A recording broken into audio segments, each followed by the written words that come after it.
देखिए, आज हम आप लोगों को महात्मा गांधी की जीवनी बताएंगे। जब उनका जन्म हुआ तब से लेके उनके मृत्यु तक जो जो काम किए हैं। हमारा देश जब अंग्रेजों से गुलाम था तो उनको ये देश को आज़ाद कराने में उन्होंने कई आंदोलन किया, तब जाके ये हमारा देश, उनके जैसे कितने क्रांतिकारियों ने ये हमारे मतलब कि अपने इस देश के लिए शहादत दिया है, तब जाके ये अंग्रेजों का देश हमारा मतलब गुलामी से आज़ादी पाया है। हम इस आज़ाद देश को, गुलाम देश को आज़ाद कराने में महात्मा गांधी का बहुत बड़ा योगदान है। देखिए, इनका जन्म 2 अक्टूबर 1869 को गुजरात के काठियावाड़ के पोरबंदर नामक स्थान पर हुआ था। कब हुआ था इनका स्थान? 2 अक्टूबर वहां पर मार्कर रहो तो 1869। इस 2 अक्टूबर को हम अहिंसा दिवस के रूप में मनाते हैं। ठीक है, ये इस 2 अक्टूबर को हम किस रूप में मनाते हैं? अहिंसा दिवस के रूप में मनाते हैं। 2 अक्टूबर 1869 को गुजरात के काठियावाड़ का पोरबंदर नामक स्थान पर महात्मा गांधी का जन्म हुआ था। जब महात्मा गांधी जब 24 साल की उम्र के हुए ना, तो यानी 1893 में, तो उन्होंने वकालत पढ़ने के लिए लंदन गए। आज हम गारंटी लेके कहते हैं 2022 चल रहा है ना, आज अच्छे लोगों को जो अच्छे सैलरी कमाते हैं उन लोगों को हिम्मत नहीं, मतलब उतना पैसा हैसियत नहीं होगा ना कि आज लंदन घूमने के लिए जाए। और वो बंदा 1893 में सोच लीजिए लंदन पढ़ने के लिए गया था। अब वैसा बंदा पूरा आधी धोती पर पूरा जिंदगी अपना काट दिया। अंग्रेजों को ये मतलब स्वदेशी अपनाने के लिए आधा मतलब ये अपना चरखा चला के खुद कपड़ा बुन कर ये अंग्रेजों को जो पॉलिस्टर वाला कपड़ा था, टेरलिंग वाला जो आज आया है, जो आज चलता है, ये पहले के ज़माने में बहुत प्रोफेशनल हुआ करता था। ऐसा नहीं है जो टेरलिंग पहन लोग कहते थे कि अच्छा अरे वाह ये टेरलिंग का कपड़ा पहना है। आज भले सूती का कपड़ा, खादी का कपड़ा। देखिए, पृथ्वी गोल है। ये जो घूम घूम के पहले के ज़माने में लोग घड़े में पानी भरने के लिए जाते थे, आज डब्बा में पानी भरने के लिए जा रहे हैं बिस्लेरी के दुकान पे, तो फिर वैसे ही हो जाता है। तो ये 1893 में कहाँ गए थे? लंदन वकालत पढ़ने के लिए। और जब वकालत पढ़ के भारत आए ना, तो यहाँ पे मतलब कि ये कोर्ट में जाके किसी के केस को मतलब सॉल्व करने लगे। एक गुजरात के व्यापारी था, वो दक्षिण अफ्रीका किसी बिजनेस की सिलसिला में गया था, तो वहाँ पे कोई मैटर गड़बड़ा गया था। तो महात्मा गांधी से वो मिला और बोला कि एक केस सॉल्व करना है। तो कहाँ? तो दक्षिण अफ्रीका में। तो ये महात्मा गांधी, देखिए वकील को क्या है, वकील अपना पैसा लेता है, अपना केस लड़ता है, मैटर समझा और दक्षिण अफ्रीका महात्मा गांधी वहाँ पे चले गए। दक्षिण अफ्रीका में गए तो उनको एक आदमी से मिली, उनका नाम था गोपाल कृष्ण गोखले। गोपाल कृष्ण गोखले।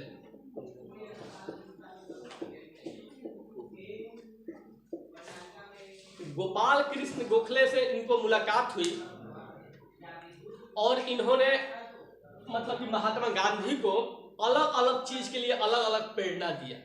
जैसे मान लीजिए कि महात्मा गांधी के, यही गोपाल कृष्ण गोखले महात्मा गांधी के गुरु कहलाए। ठीक है, महात्मा गांधी को ये उन्होंने बोला ना कि देखिए आप मान लीजिए कि अपना देश क्या था ना कि भारत जैसे देश, पहले तो 1893 में जो दक्षिण अफ्रीका गए थे महात्मा गांधी, जब मतलब दक्षिण अफ्रीका से आकर मतलब लंदन से आकर दक्षिण अफ्रीका गए थे तो वो केस लड़ने के लिए, तो भारत जैसे कई देशों को अंग्रेजों मतलब अपने गुलाम बनाए हुए थे। अपना पड़ोसी देश भी सब, ये भारत पहले भारत पाकिस्तान तो एक ही था, ये बाद में बटा है। ये जैसे श्रीलंका, भारत जैसे, ये ब्रिटेन भी क्या था ना कि ये भारत थी, दक्षिण अफ्रीका भी अंग्रेजों का गुलाम था।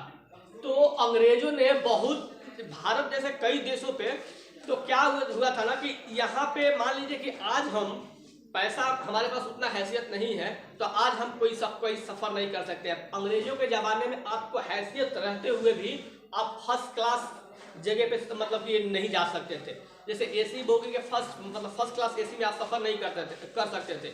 महात्मा गांधी ने एक बार क्या किया ना कि प्रिटोरिया पे डरबन जा रहे थे दक्षिण अफ्रीका में, तो क्या हुआ कि गए, तो उन्होंने पैसे वाले आदमी थे, गए और जहाँ पर टिकट बिक रहा था टिकट काउंटर पे, और गए टिकट लेने के लिए, तो एसी फर्स्ट क्लास एसी के टिकट मांगे, तो वो झाड़ दिया। वो कौन जो टिकट काट रहा था, टिकट कनेक्टर झाड़ दिया और बोला कि, तो ये भी पढ़े लिखे आदमी थे, ये उसको जबरदस्ती करके टिकट ले लिए, और टिकट ले लिए और जाके फर्स्ट क्लास एसी में बैठे। तो वहां पे अंग्रेज सब जाके सब डांटने लगा अंग्रेज इनको कि तुम कैसे आ गया, तुम काला आदमी है। वो सब अपने आप को गोरा बोलता है, हम लोग काला बोलता है, तुम कैसे आ गया इसमें। वहां जैसे तैसे करके टीटी आया, इनको जोहान्सबर्ग स्टेशन पे धक्का मार के उतार दिया। महात्मा गांधी के ये बात बहुत बुरा लगा। उसके बाद महात्मा गांधी ने सोचे कि ये तो भारत पे भी ये अंग्रेज मतलब कि गुलाम बनाए हुए हैं, इस सबको मतलब कि सौर सिखाना पड़ेगा। तो गोपाल कृष्ण गोखले जब मिले, तो गोपाल कृष्ण जब ये आंदोलन करने के लिए मतलब ये सोचे, तो वहां पे दक्षिण अफ्रीका में भारतीय जो रह रहे थे ना, तो वहाँ नागरिकता से वंचित करने के लिए वहाँ की सरकार, ब्रिटेन की सरकार, ब्रिटेन का ही शासन था, तो वहाँ पर ये मतलब कर रही थी। तो वो उन्होंने कौन, महात्मा गांधी ने फर्स्ट वहाँ पे अंग्रेजों के खिलाफ सत्याग्रह मतलब दक्षिण अफ्रीका में ही किया था। तो ये पूछता है महात्मा गांधी का फर्स्ट सत्याग्रह कहाँ हुआ था, दक्षिण अफ्रीका में। जबकि भारत जब आए लौट के, तो अपना भारत को आजाद कराने के लिए अपना फर्स्ट सत्याग्रह, अपने फर्स्ट आंदोलन किए थे बिहार के चंपारण से। तो अगर फर्स्ट पूछेगा भारत में, तो बिहार के चंपारण आप लोग बताएंगे। अब बिहार के चंपारण में क्या रोल है वो ही बताएंगे आप लोगों को। तो महात्मा गांधी को गोपाल कृष्ण गोखले बोले ना कि अगर कोई भी आंदोलन करना है तो आप उस आंदोलन को सफलता पूर्वक तभी चला सकते हैं। महात्मा गांधी मतलब कि दो बड़े मतलब कि लेखक के किताब बहुत, दो बड़े मतलब कि ये लीडर के जीवनी पढ़े थे। एक पढ़े थे रस्किन की जीवनी, रस्किन की जीवनी पढ़े थे तो उनको ये प्रेरणा मिली थी कि भूख हड़ताल बहुत बड़ी चीज होती है। अगर कोई बंदा, कोई बड़ा लीडर अगर भूख हड़ताल में बैठ जाए ना, तो अगर किसी बात के लिए, तो ये सरकार को हिला सकता है। भूख हड़ताल का मतलब होता है, देखिएगा हम लोग बचपन में 10-5 रुपए नहीं मिलेगा तो हम खाना नहीं खाएंगे, वही भूख हड़ताल होता है कि हमारी जब तक मांगी न पूरी कर दी जाए तब तक हम खाना नहीं खाएंगे, इसके लिए हमारी जान क्यों न चली जाए। तो उसके बाद एक पढ़े थे रस्किन की किताब से भूख हड़ताल की, और एक लियो टॉल्स्टॉय से पढ़े थे कि आप अगर शांतिपूर्वक अगर कोई भी आंदोलन करते हैं तो उस सरकार को दबाना बहुत मुश्किल हो जाता है। मान लीजिए कि आप उग्रपूर्वक आंदोलन करते हैं तो सरकार अपनी पुलिस प्रोटेक्शन द्वारा आपको दबा देगी, पर अगर आप शांतिपूर्वक, देखिएगा महात्मा गांधी का अधिक आंदोलन हुआ है ना तो शांतिपूर्वक हुआ। ये भगत सिंह, राजगुरु सुखदेव, खुदीराम बोस, राम प्रसाद बिस्मिल, चंद्रशेखर आजाद, इन लोगों को क्यों अंग्रेजों ने दबा दिया कि ये मतलब उग्र कैटेगरी के ये नेता थे। उग्र जैसे यहाँ किसको गोली मार दो, इसको ये कर दो, ये लूट लो, ऐसे करते थे ये लोग, ठीक है। तो ये महात्मा गांधी का अधिक आंदोलन जो भी हुआ तो ये शांतिपूर्वक आंदोलन करते थे। जब महात्मा गांधी 9 जनवरी 1915 को दक्षिण अफ्रीका से जब भारत आए, कब आए, 9 जनवरी 1915 को आए थे महात्मा गांधी, 1915 को।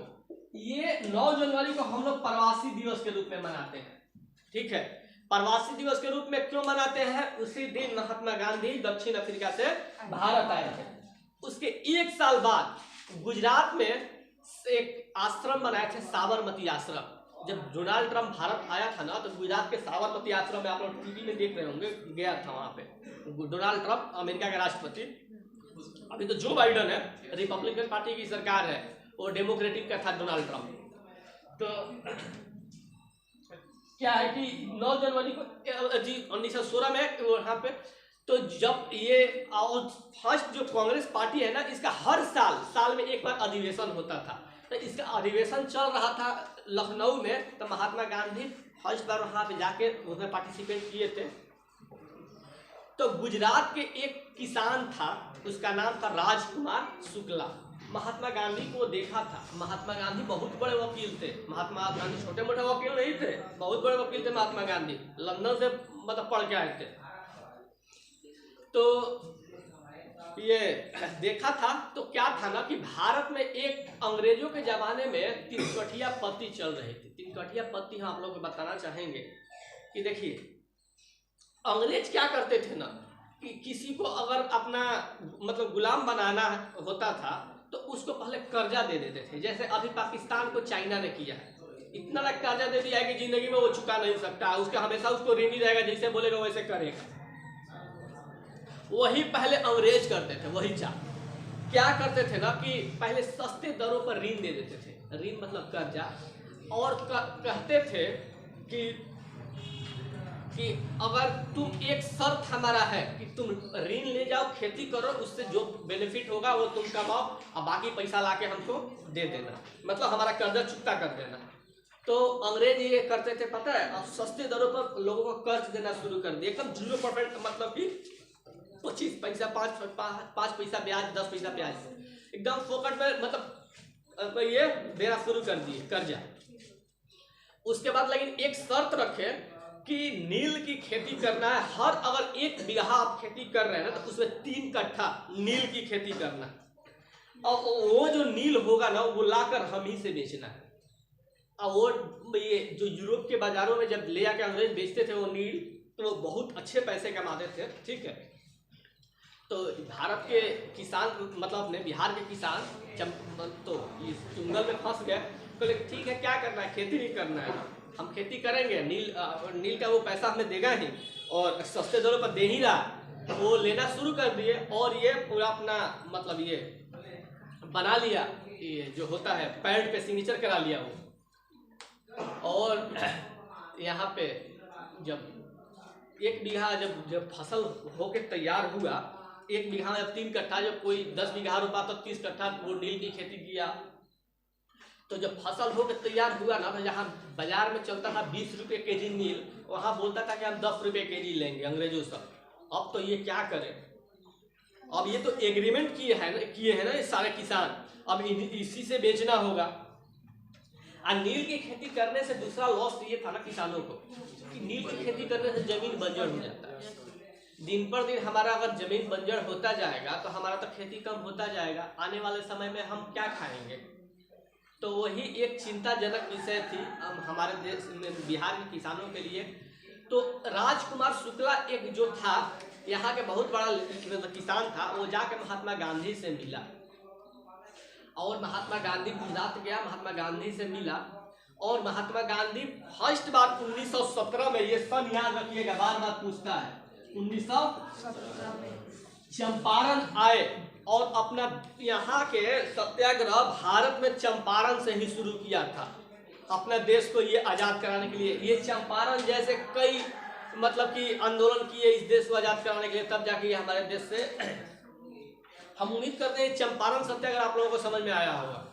ये तिनकठिया पत्ती इसी को बोलते हैं। पूछेगा तिनकठिया पत्ती किससे संबंधित है, तो चंपारण सत्याग्रह। चंपारण सत्याग्रह का किसान कौन था, राजकुमार शुक्ला। ठीक है, तो उसके बाद क्या था ना, उस समय एक बीमारी चल रही थी, जैसे आज कोरोना चल रही है ना महामारी, उस समय प्लेग चलता था, एक प्लेग बीमारी। उस समय 1918 में महात्मा जी, ये अहमदाबाद एक जगह है गुजरात में, वहाँ पे मिल मजदूरों ने हड़ताल कर दिया था। हड़ताल इस बात के लिए किया था ना कि इन लोगों को कहना था कि हमें जितना सैलरी मिल रहा है ना, बोनस के रूप में 50% की वृद्धि की जाए। और कंपनी बोल रहा था कि नहीं, हम 20% बढ़ाएंगे।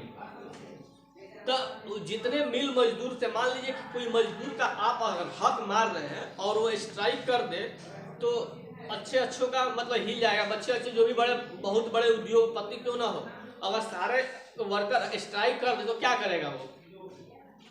तो महात्मा गांधी से ये जाके आके वर्कर मिले, तो उन्होंने बोला कि ठीक है, ये 35% पर मतलब इसको डन कर दिया जाए। 35% मतलब 35% देंगे ये लोग, ये देगा व्यापारी कि मजदूरों को।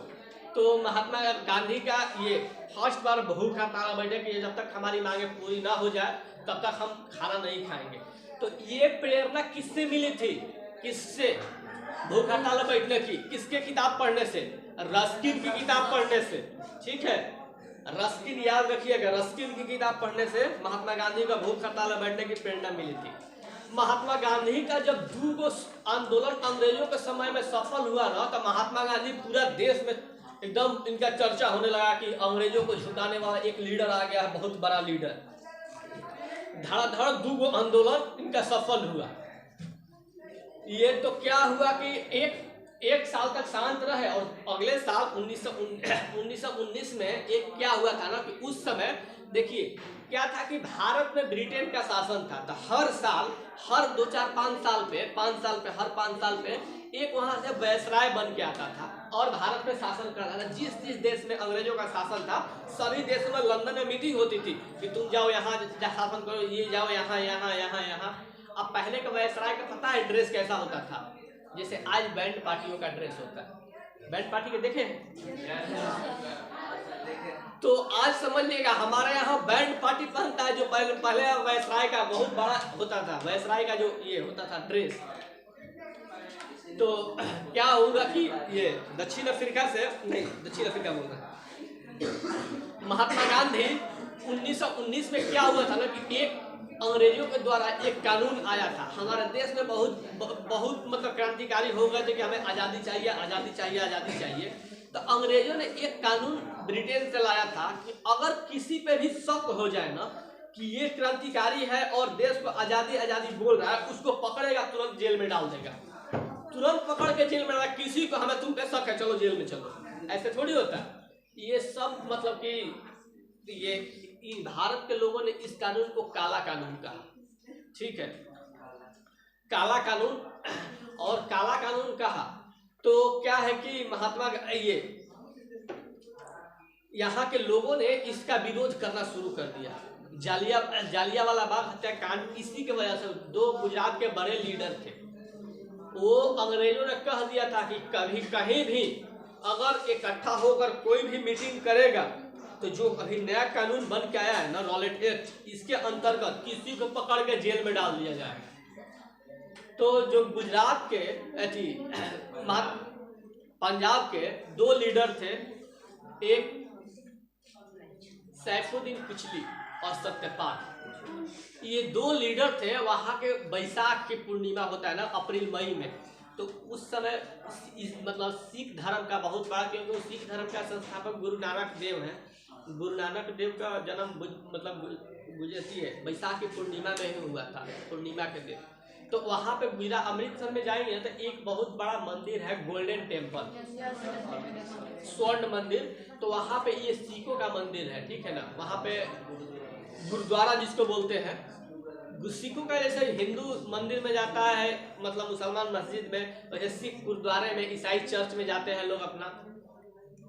तो क्या है कि वहाँ पे क्या हुआ था कि उसके बगल में एक बहुत बड़ा फील्ड है, बहुत बड़ा मैदान, उसको मतलब कि जालियावाला बाग बोला जाता है। वहाँ पे 2 लीडर भाषण दे रहे थे। तो जो लोग भी जा रहे थे ना देखने के लिए चले जा रहे थे क्या हो रहा है, क्या हो रहा है। ऐसे करते करते उस फील्ड में इतना जाम हो गया ना, पूरा भीड़ हो गया। पूरा जहाँ देखिए जहाँ भीड़ होता है और लोग भीड़ करने देखने के लिए चले जाते हैं, और लोग जहाँ भीड़ होता है यहाँ 10-20 लोग इकट्ठा हो जाएंगे किसी बात के लिए, तो और लोग जाते जाएंगे।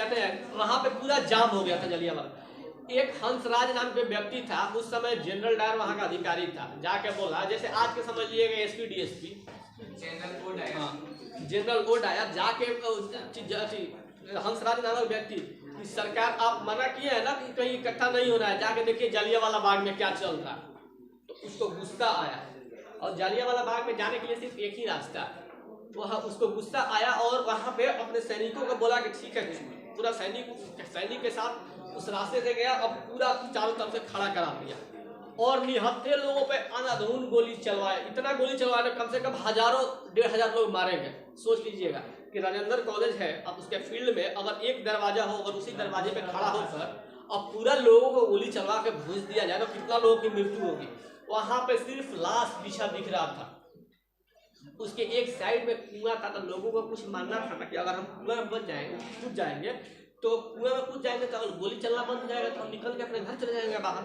इतना लोग उसमें गिरा, इतना लोग गिरा कि कुआं आदमी से भर के पूरा बराबर हो गया। सोच लीजिए जो नीचे होगा वो बच पाएगा। तो उस समय ये हुआ था, कौन? जलियांवाला बाग। उस समय भारत का वैसा चैम्प्स फोर्ट था। उसके एक साल बाद महात्मा गांधी के दिमाग में एक बात आया। महात्मा गांधी का युग आंदोलन धड़ाधड़ सफल हुआ था। तो इस महात्मा गांधी के दिमाग में एक बात आया कि भारत में मात्र 5 लाख अंग्रेज है और हमारा 30 करोड़ जनसंख्या में भारी पड़े हुए हैं। क्यों? क्योंकि बड़े बड़े अधिकारी ये बन बैठे हैं और छोटे छोटे पदों पे भारतीयों को मतलब कि ये नियुक्त किए हुए हैं। तो अगर यहाँ के लोगों को एक बात की जागरूक कर दिया जाए कि अंग्रेजों को ये सहयोग नहीं देना है किसी काम के लिए, नहीं अंग्रेजों का कोई सामान खरीदना है चाहे कोई, तो ये हमारा देश या अंग्रेज खुद छोड़ कर चले जाएंगे। तो महात्मा गांधी ने बोला कि एक आंदोलन शुरू किया, असहयोग आंदोलन। किसी अंग्रेज को सहयोग नहीं करना है कोई बात के लिए। 1920 में शुरू किए महात्मा गांधी। तो असहयोग आंदोलन चल रहा था और असहयोग आंदोलन से यहाँ पे कुछ खास असर ये नहीं दिख रहा था। किसको? महात्मा गांधी को अंग्रेजों को कुछ खास असर पड़े नहीं दिख रहा था। तो क्या एक बार ये गुजरात गोरखपुर जाएंगे ना, तो गोरखपुर से आप इधर 20-30 किलोमीटर रहेंगे तो एक स्टेशन पड़ता है चौरी चौरा। चौरी असहयोग आंदोलन के समर्थन में एक बहुत बड़ी भीड़ निकली थी। जय हो करते करते वहां पे लोग निकले थे। तो वहां के जो पुलिस कर्मी थे ना चौरी चौरा का, तो उस भीड़ पे लाठी चार्ज कर दिए। तो वो उग्र भीड़ क्या की ना कि पुलिस कर्मी को लगी पकड़ के मारने लगी। तो ये क्या किए पुलिस कर्मी अपने आप को सेफ करने के लिए, जो अंदर जेल था ना, अंदर हो गए अपने ताला बंद कर ले कि अब मारो, कैसे मारते हो। ये उग्र भीड़ ने क्या किया कि पेट्रोल छिड़क कर अब पूरा 21-22 पुलिस कर्मी को जला दिया, पूरा जिंदा जला दिया पुलिस कर्मी। अब ये बात महात्मा गांधी को बात पता चला, तो ये असहयोग आंदोलन सफल दिख नहीं रहा था। तो अब ये महात्मा गांधी सोचे ना कि ये अभी महात्मा गांधी बोले कि अपना देश आजाद होने के लिए पूरी तरह प्रिपेयर्ड नहीं है, इस हम आंदोलन को वापस लेते हैं। असहयोग आंदोलन वापस महात्मा गांधी लिए। तो देश के बहुत लोगों को बहुत बुरा लगा था। महात्मा गांधी को पकड़ के जेल में बंद कर दिया गया। ठीक है, महात्मा गांधी का पत्नी का नाम था कस्तूरबा गांधी। इनके पिता का देखिए, महात्मा गांधी का पूरा नाम है मोहनदास करमचंद गांधी। मोहनदास इनका पिता का नाम था और पुतलीबाई इनके माता का नाम था। ठीक है, गुजरात के में जाएंगे तो अगर पूरा नाम लिखते हैं ना लोग, तो अपने पिता का नाम जोड़कर अपना नाम लिखते हैं। ठीक है, तो महात्मा गांधी गुजराती थे। महात्मा गांधी ने ऐसे कई आंदोलन किए। ठीक है, महात्मा गांधी को पकड़ के जेल में भर दिया गया और उनको 1925 में छोड़ा गया। उनको तबीयत खराब रहता था महात्मा गांधी का। तो ये अंग्रेजों ने सोचा कि अगर मान लीजिए कि अगर ये मर जाते हैं तो देश में एक अलग प्रकार का माहौल खड़ा हो जाएगा कि अंग्रेजों ने पकड़ के जेल में बंद करके इनको मार दिया। तो महात्मा गांधी ने 1930 तक 2-3-4 साल एक शांत रहे, फिर एक आंदोलन किया, वो दांडी मार्च। ठीक है, भारत में क्या आता ना कि अंग्रेज नमक बनाने में ज्यादा कुछ खर्च नहीं आता है। देखिएगा कि 5 रुपये केजी नमक मिल जाता है। 5 रुपये में जाएंगे तो 5 रुपये में नमक मिल जाता है। तो सोच लीजिए कि वहाँ से अपने यहाँ समुद्र का पानी नमकीन होता है, समुद्र के ही पानी से नमक का निर्माण होता है। तो वो समझ लीजिए कि वहाँ से यहाँ तक लाकर 5 रुपये हमको दे देता है, तो हम बनाने में कितना कॉस्ट आता होगा, मतलब मिनिमम प्राइस। उस पर भी अंग्रेज हमसे टैक्स लेता था कि नमक अगर खा रहे हो तो इस नमक तक वस्तु पर आपको टैक्स देना है, और उचित दर पर टैक्स लेना था, थोड़ा मोड़ा नहीं लेता था। तो महात्मा गांधी ने फर्स्ट बार 78 प्रतिनिधियों के साथ साबरमती आश्रम से दांडी के लिए चले। दांडी समुद्र के किनारे पड़ता है और वहाँ नमक उठाया और कहा कि इस नमक कानून को हम उल्लंघन करते हैं और अपना नमक हम खुद बनाएंगे और अपने देशों को लोगों को खिलाएंगे। ये महात्मा गांधी ने उस समय नमक सत्याग्रह 388 किलोमीटर तक इन्होंने पैदल यात्रा की और इन्हें 78 प्रतिनिधि थे और देखते देखते हजारों की संख्या में लोग इनके पीछे पीछे लग गए थे। उस समय महात्मा गांधी ने ये नमक सत्याग्रह उसे सविनय अवज्ञा आंदोलन की शुरुआत की। कौन सा आंदोलन? सविनय अवज्ञा आंदोलन। और उस समय ब्रिटेन में एक महात्मा ये ब्रिटेन की जो सरकार थी तो वहां की सरकार था ये कौन सरकार, ब्रिटेन का शासक था एक,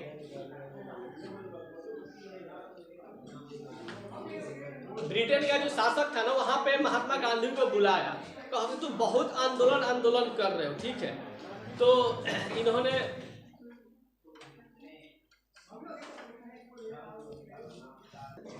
देखिए उस समय ब्रिटेन का जो शासक था ना रेंजे मैकडोनाल्ड, ठीक है, उस समय क्या किया कि महात्मा गांधी को बुलाया, ठीक है, महात्मा गांधी को नहीं कांग्रेस के किसी भी प्रतिनिधित्व को, और एक बहुत बड़ा गोल मेज था, ठीक है, उसके चारों तरफ लोग बैठ के मीटिंग करते थे, तो उसी को गोल मेज सम्मेलन नाम दिया गया।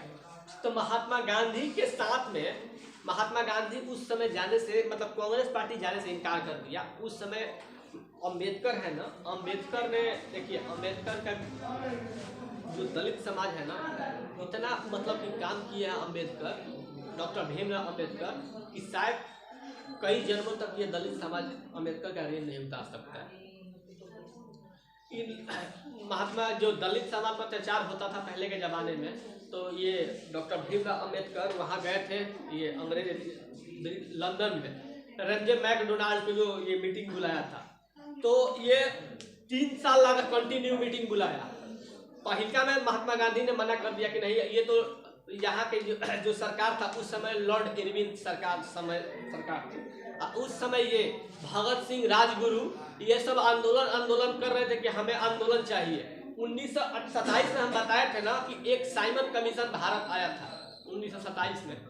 साइमन कमीशन भारत आया था तो साइमन कमीशन के समय जो यहाँ के देखिए 7-8 प्रतिनिधित्व थे, सभी के सभी अंग्रेज थे। और साइमन कमीशन का मेन उद्देश्य था ना कि यहाँ के जो लोग हैं क्या कमी है सर्वे किया जाएगा और उन लोगों को वो चीज़ मुहैया कराया जाएगा। अब भारत का लोगों का कहना था ना कि साइमन कमीशन में हमारे लोगों को भी मेंबर बनाया जाए, क्योंकि हमारे यहाँ क्या चीज़ की कमी है हमसे हमारे लोगों से बेहतर यहाँ कोई नहीं जान सकता। मान लीजिए कि हमें क्या चीज़ की कमी है, हमारा जो उसका व्यक्तिगत जिससे रिलेशन होगा वो जानेगा कि कोई अगर दिल्ली से आदमी आएगा हमारा प्रॉब्लम जानेगा, नहीं जानेगा ना। तो साइमन कमीशन के लोगों ने यहाँ का विरोध किया, बोला कि साइमन कमीशन तुम वापस जाओ और नहीं तो हमारे भी मेंबर को इससे प्रतिनिधित्व दो। साइमन कमीशन को जब लाहौर में साइमन कमीशन पहुंचा, भारत, पाकिस्तान, लाहौर, इस्लामाबाद, कराची, ये सब भारत का हिस्सा था। बाद में जब देश बटा तो ये सब पाकिस्तान में चला गया। पंजाब का भी बहुत बड़ा हिस्सा पाकिस्तान में चला गया। तो पंजाब का कुछ हिस्सा भारत में भी है। साइमन कमीशन जब लाहौर पहुंचा तो वहाँ के एक लीडर थे लाला लाजपत राय। लाला लाजपत राय ने खोल के साइमन कमीशन का विरोध किया कि साइमन कमीशन वापस जाओ। उसके मतलब कि लाला लाजपत राय के समर्थन में वहीं में भगत सिंह भी खड़े थे, ये उनके साथी राजगुरु भी खड़े थे, सुखदेव भी खड़े थे। ये साइमन कमीशन के जो लाला लाजपत राय उस साइमन कमीशन के विरोध के मेन लीडर थे। अंग्रेजों ने पकड़ा लाला लाजपत राय को, इतना लाठी मारा ना, इतना पीटा लाठी से कि वो हॉस्पिटल में भर्ती हो गए और मतलब कि उनके 1 हफ्ता के अंदर में उनकी मृत्यु हो गई। लाजपत राय के तो लाठी से मरते मरते मृत्यु हुई, पर मरते मरते एक स्टेटमेंट कह गए कि हमारे शरीर पे पड़ी एक लाठी की प्रहार अंग्रेजी साम्राज्य के लिए ताबू की कील साबित होगी। ये आप लोगों को पता होना चाहिए। साइमन कमीशन के विरोध में जब लाला लाजपत राय खड़े हुए थे तब कौन ये अंग्रेजों ने पीटा था तो ये अपना स्टेटमेंट दिए थे उस समय भगत सिंह के दिमाग में एक बात चल रहा था, लॉर्ड साउंडर्स था उस समय वहाँ का, ये मान लीजिए कि बहुत बड़ा अधिकारी था, लॉर्ड साउंडर्स के नेतृत्व में ही आया था। महात्मा जी भगत सिंह ने सोचे ना कि हम साउंडर्स को गोली मार देंगे, मर्डर कर देंगे साउंडर्स का। और मान लीजिए कि आज अगर एसपी का कोई मर्डर कर देगा तो कोई शांति से बैठेगा? एसपी डीएसपी का कोई मर्डर कर दे तो ये भगत सिंह ने सोचा कि मर्डर करेंगे हम। उसके बाद लॉर्ड साउंडर्स, जब लॉर्ड साउंडर्स तो ऑफिस के सामने गए ना, जो रिवॉल्वर लेके भगत सिंह, तो इन्होंने देखा कि लॉर्ड साउंडर्स तो आज आया ही नहीं है, स्कॉट आया। तो लॉर्ड आज तो मुंड बना के है कि आज मारना है तो मारना है, स्कॉट को गोली मार दी, वो मर गया। उसके बाद किसी को उचित प्रमाण नहीं मिला कि कौन गोली मारा कौन नहीं मारा, सब लोग भाग गए। अपने उन्हीं में के एक ये मतलब उन्हीं के गैंग में के एक मतलब ये गद्दार था, उनका जय गोपाल नाम था शायद उसका, ये सब बता दिया आगे चल के कि ये भगत सिंह नहीं मारे हैं गोली, पर अंग्रेजों के पास उचित परिणाम नहीं था। जैसे हिल्टन ने इनको तीनों लोगों को फांसी की सजा कर दिया। 5 मार्च 1931 को, देखिए 23 मार्च 1931 को महात्मा गांधी, ये भगत सिंह, राजगुरु और सुखदेव को फांसी की सजा दी गई। उसके ठीक 15-17 दिन पहले, 18 दिन पहले महात्मा गांधी और भारत के वायसराय था लॉर्ड इरविन, ठीक है, इनके बीच में मीटिंग हो रही थी। महात्मा गांधी ने मीटिंग जब हो रही थी ना, तो भारत का जो युवा समाज था ना, ये भगत सिंह यंग थे अपने, अभी भगत सिंह का उम्र कितना हो रहा था, 23-24 साल हो रहा था। तो बहुत युवा समाज सोच रहा था ना कि भगत सिंह को ये महात्मा गांधी इरविन के साथ मीटिंग कर रहे हैं, तो इसको मतलब महात्मा गांधी जी भगत सिंह को बचा लेंगे, फांसी नहीं होने देंगे। तो क्या हुआ ना कि उस समय मतलब ये महात्मा गांधी को जब हुआ तो इस टॉपिक पे बात हुआ, तो ये इरविन बोला ना कि जो मर्डर किया है ना उसको नहीं बख्शा जाएगा, उसको निश्चित है कि उसको जो सजा हुआ वो होगा ही। तो महात्मा गांधी तो मर्डर किए थे, ये भगत सिंह तो मर्डर किए थे, भगत सिंह तो मर्डर किए थे। उसके बाद ये इरविन के मिलने पे आज जो चल रहा था, जो ये रेमजे मैकडोनाल्ड जो चला रहा था लंदन में अपना ये गोलमेज सम्मेलन, तो ये इरविन के कहने पे तुम्हारा हर शर्त माना जाएगा, तुम पहले जाके लंदन में रेमजे मैकडोनाल्ड के गोलमेज सम्मेलन का हिस्सा बनो। तो महात्मा गांधी फर्स्ट वो गए 1931 में। देखिए 3 साल तक ये गोलमेज सम्मेलन चला। तो ये अपना जो सविनय अवज्ञा आंदोलन चला रहे थे, जो नमक सत्याग्रह जो किए थे महात्मा गांधी दांडी से, तो सविनय अवज्ञा आंदोलन उसको 1931 में शुरू किए, 1931 में स्थापित किए और गए वहाँ मिलने के लिए। इनके महात्मा गांधी के मन के मुताबिक वहाँ मीटिंग नहीं हुआ, फिर आए 1932 में अपना फिर सविनय अवज्ञा आंदोलन की शुरुआत कर दी। आगे जाके फिर 1934 तक ये भी सफल नहीं हुआ, बंद करना पड़ा। लेकिन 3 साल तक डॉक्टर भीमराव अंबेडकर दलितों का प्रतिनिधित्व गोलमेज सम्मेलन में किया।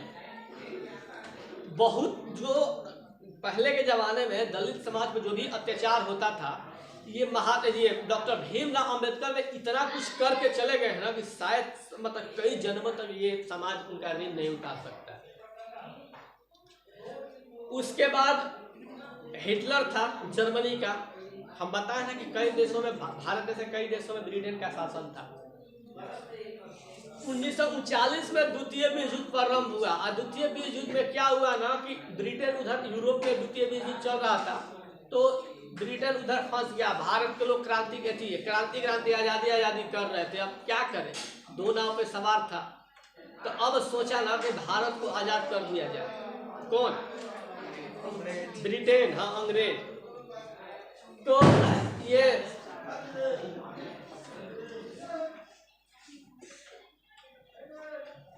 महात्मा गांधी जो थे, अब सोचे ना कि कैसे भी करके इस देश को आजाद अब करा लिया जाए, क्योंकि यही एक मौका है कि जो हम आजाद, क्योंकि उधर ब्रिटेन फंसा हुआ है। अगर इधर हम एक बहुत बड़ा आंदोलन कर देते हैं तो क्या होगा, ब्रिटेन वो दोनों एक बार में संभाल नहीं पाएगा।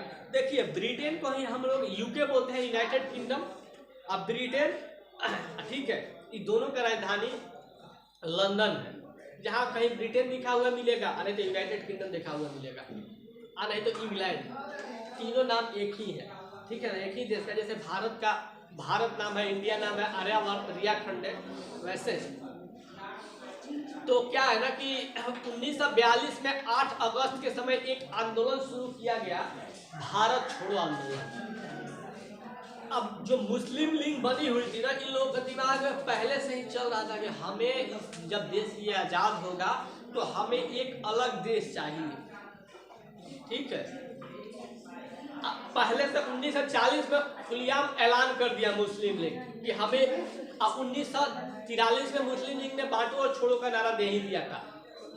जब पूरा यहाँ के लोग भारत छोड़ो आंदोलन जब 1942 में प्रारंभ हुआ, तो उस समय महात्मा गांधी ने कह दिया था, अभी तक अहिंसा पूर्वक महात्मा गांधी ने आंदोलन करते हुए आ रहे हैं, जितना पूर्वक लियो टॉलस्टॉय के बुक से प्रेरित थे। और ये महात्मा गांधी को ये था कि आप उग्र कोई आंदोलन, मान लीजिए कि हम कोई उग्र आंदोलन कर रहे हैं, तो कोई भी आज के जमाने में भी सरकार क्या करेगी, उसको दबाने में उसको टाइम नहीं लगेगा। तुरंत सीआरपीएफ सेंट्रल का जो रिजर्व पुलिस होता है उसको उतारेगी, तुरंत मारने लगेगा, तुरंत आंसू गैस छोड़ने लगेगा, तुरंत यहाँ भागना पड़ेगा। अगर हम कहीं शांतिपूर्वक अपनी बात मनवाने के लिए शांतिपूर्वक हम बैठते हैं कि सरकार हमारी मांगे पूरी करे, सरकार देखेगी कि 10 दिन 15 दिन 20 दिन 1 महीना से बैठा हुआ है, इसको मांग पूरी करे, नहीं तो अगर इसको कुछ हो जाता है तो फिर हमारा लेने का देना पड़ जाएगा। तो सरकार को शांतिपूर्वक आंदोलन को दबाना क्या होता है, बहुत मुश्किल होता है। तो महात्मा गांधी ने मतलब उग्र रूप लिया था 1942 के समय, करो और मरो का नारा दिया था, ठीक है, डू एंड डाई। तो महात्मा जब पूछेगा कि भारत छोड़ो आंदोलन के समय महात्मा गांधी कि कौन सा नारा दिए थे, मरो या मरो। और सुभाष चंद्र बोस बोले ना कि दिल्ली पे अंग्रेजों का शासन था, दिल्ली हमारा देश की राजधानी था, तो सुभाष चंद्र बोस बोले ना कि दिल्ली चलो, ठीक है। और ये उस समय ये बोले कि तुम मुझे खून दो और मैं तुझे आजादी दूंगा। कौन बोला था? सुभाष चंद्र बोस ने ही ये महात्मा गांधी को राष्ट्रपिता कह के संबोधित किया था, ठीक है। ये बार बार पूछता है कि महात्मा गांधी को राष्ट्रपिता किसने कहा था? और महात्मा के उपाधि जो दिए थे रविन्द्रनाथ टैगोर ने। देखिए, रविन्द्रनाथ टैगोर विश्व में सबसे मतलब बहुत बड़ा पुरस्कार होता है नोबेल पुरस्कार। भारत को अगर मिला था ना, तो रविन्द्रनाथ टैगोर की एक पुस्तक 6 क्षेत्र में दिया जाता है नोबेल पुरस्कार। फिजिक्स में दिया जाता है, केमिस्ट्री में दिया जाता है, चिकित्सा में दिया जाता है, शांति में दिया जाता है और शास्त्र में दिया जाता है। कितना हुआ? 5 हुआ ना। साहित्य में दिया जाता है, 6 क्षेत्र में दिया जाता है नोबेल पुरस्कार। बहुत बड़ा पुरस्कार होता है विश्व का। भारत को अगर मिला था ना, तो 1913 में मिला था गीतांजलि के लिए, ठीक है। तो रविन्द्रनाथ टैगोर गीतांजलि लिखे थे पुस्तक, तो उन्हें उसी के लिए मतलब कि गीतांजलि के लिए रविन्द्रनाथ टैगोर को नोबेल मिला था 1913 में। 1901 से नोबेल पुरस्कार दिया जाता है, 1901 से। और 1913 में भारत को मिला था वो रविन्द्रनाथ टैगोर को। वो रविन्द्रनाथ टैगोर ने ही महात्मा गांधी को महात्मा का सबका संबोधित किया था। 1942 में क्या हुआ कि भारत ये मतलब कि करो या मरो का नारा दिए महात्मा गांधी भारत छोड़ो आंदोलन के समय। 1943 में मुस्लिम लीग ने कह दिया कि बांटो और छोड़ो का नारा दे दिया था कि अब ये देश आजाद होगा। अंग्रेजों ने कह दिया था कि अब ये देश को आजाद कर दिया जाएगा। कब? 1948 में। 1948 में अंग्रेजों को अंग्रेज बोला ना कि भारत को आजाद कर दिया जाएगा। भारत वैसे भी 200 वर्षों तक गुलाम था, अब इसको आजाद कर दिया जाएगा। तो क्या हुआ कि 1943 में ये मोहम्मद अली जिन्ना जो मुस्लिम लीग में बहुत बड़े लीडर थे, मोहम्मद अली जिन्ना, इनको कहना था कि अगर भारत आज़ाद होगा तो हम प्रधानमंत्री बनेंगे। अब महात्मा गांधी को कहना था कि ये पंडित जवाहरलाल नेहरू का कि हम पीएम बनेंगे। देखिए, अंग्रेजों के समय भी कुछ ऐसा हिस्सा था ना कि अंग्रेज पूरा भारत पर कब्जा किए हुए थे, वो उसके बावजूद भी कुछ हिस्सा था कि अलग अलग रियायतों में अलग अलग खंडों में बटा हुआ था, ठीक है। जैसे हैदराबाद था, हैदराबाद का पे अलग वहाँ का निजाम शासक था। बताए थे जम्मू कश्मीर वाला वो कहानी हरि सिंह वाला, वो उधर का वो था शासक। वो बोल रहा था कि भारत में नहीं मिलेंगे जब भारत आज़ाद होगा। 1947 में आते आते 1945 में मतलब 1939 से 45 तक जब द्वितीय विश्व युद्ध चल रहा था, उस समय ब्रिटेन उधर फंसा हुआ था। तो उस समय क्या हुआ ना कि 1945 तक ये अब बोला कि अब अंग्रेजों ने बोला कि भारत को आज़ाद कर दिया जाएगा 1948 में। ये द्वितीय विश्व युद्ध 45 में समाप्त हुआ। भारत के लोगों ने आज़ादी का ऐसा मतलब इन लोगों को उत्साह था ना कि जैसे तैसे करके 1947 में ही आज़ाद ले लिए। जब आज़ादी का जब जश्न मना ना, उसी समय क्या हुआ कि अपना देश दो खंडों में बंट के विभाजित हो गया 1947 में। एक बना पाकिस्तान और एक बना हिंदुस्तान। उस समय जाति मजहब के नाम पे लोग एक दूसरे का गला काटने लगे, और ये ऐसा मतलब नफरत का बीज बो कर गए ना अंग्रेज कि आज तक हम लोग उस अंग्रेजों का मतलब करने का परिणाम भुगत रहे हैं। हमें सदियों सदियों तक नहीं लग रहा है ना कि पाकिस्तान एक तरह से हमारा भाई ही है, हम ही से कट के अलग हुआ है पाकिस्तान, लेकिन हम उम्मीद मतलब शांति या कोई उम्मीद ही नहीं रहता है।